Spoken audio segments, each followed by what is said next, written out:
সহনশীলতা হারালে চলবে না, এটা একটা বড় শিক্ষা বলে আমার মনে হয়। তারপরে আন্দোলন তো চলবে।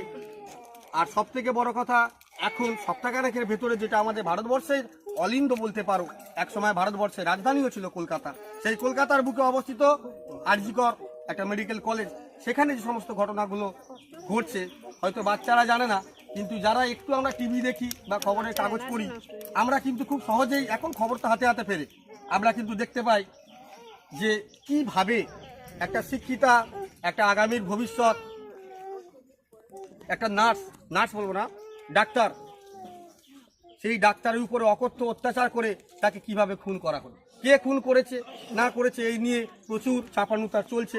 কোনো একজনকে খুনি সাব্যস্ত করা হলো, সত্য মিথ্যে পরে আসা যায়। অতএব এগুলোও কিন্তু আমাদের ভারতবর্ষের বুকেতে কিন্তু বিভিন্ন জায়গায় মাথা চাড়া দিয়ে উঠছে। আর এখানে যদি স্বাধীনতার কথা বলি, বিষয় থেকে বেশি